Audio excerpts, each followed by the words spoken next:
Not every story we do here is the worst story in the history of the planet. These stories are bad, really bad, but they're not. What really got my attention on these is how far out of the way the reporters went. Not to give a description of the people who committed the crime, even though they knew. We just can't do that enough. We just cannot remind people enough about whose side the reporters are on. The reporters are on the side of the predators, and they think the victims are there's something wrong with the victims.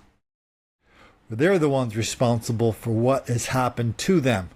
No matter how many crocodile tears they cry on air, their actions speak louder than their words, and they just absolutely refuse to identify the people who commit this ridiculous level of violence against white people.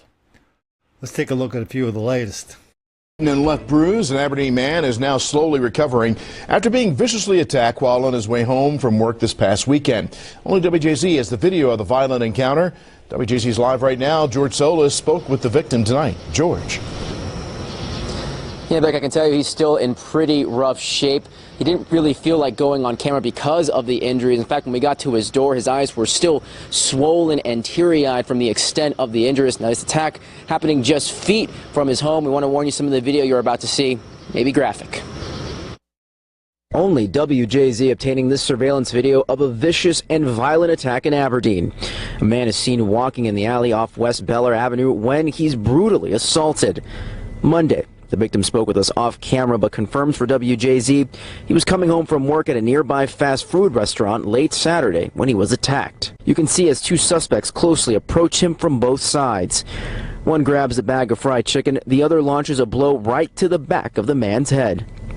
He tries to shield himself as the two suspects unleash a barrage of kicks and punches. Just watching this, what's going through your mind? Jesus. Alexis Devane is the victim's next-door neighbor. I can't believe that somebody would just do that out of blue, especially to somebody like him, because he's not a bad guy at all. He'd give you the shirt off his back. After the attack, which happened right around here, we spoke to a man claiming to be the victim's boyfriend who says his injuries were pretty severe, including a scratch to his eyeball. Aberdeen police say thanks to this video from a nearby business, they have made 3 arrests in the case, including the 2 suspects in the video.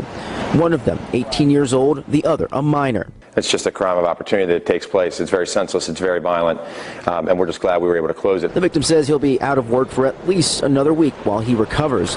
Others that know him here in the neighborhood left floored by this brazen attack. That's really violent. That's insane. That shouldn't happen. Girls, police say, pulled a gun on a family and killed them. ABC6's Jeff Reddick talked to the family about why they tried to help the girls before it all turned very dangerous. It seemed like the most unlikely time of day in the most unlikely neighborhood. But that sense of security is just part of the reason that Umberto Liberati let 2 teenage strangers walk right into his house on Saturday afternoon. The other part is that they said they needed to use the bathroom. And Liberati believes you should always help those who are in need. He did not go on camera with us, still too distraught from the invasion. But Umberto Liberati, who lives here in Canal Winchester, explained the attack to me in detail. It was 4 in the afternoon Saturday when 2 teenage girls rang his doorbell. They said they needed a bathroom, but after 10 minutes in his bathroom, Liberati says the girls emerged with semi-automatic handguns. One pistol pointed right at his chest. Liberati, his wife, and their visiting 12-year-old grandson stood frozen. The girls demanded money and jewelry, but all he had was $14 in a purse. Those girls took it and ran down the street and around the corner. Liberati gave chase, but they were gone.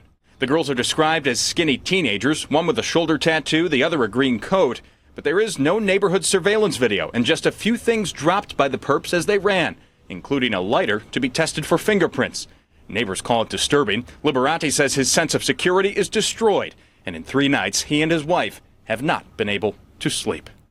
Liberati has a Christian statue of the Mother Mary in his front garden, and he says when the girl pointed the gun at his chest, he asked her, "Do you believe in Jesus?" He says she replied, "No, Jesus never did anything for me."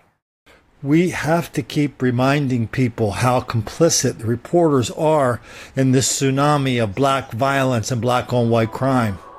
We have to constantly remind people how big it is, and the only reason they don't know about it is because reporters just do not want to tell us about it, because reporters know that telling us about it will make the black kids angry.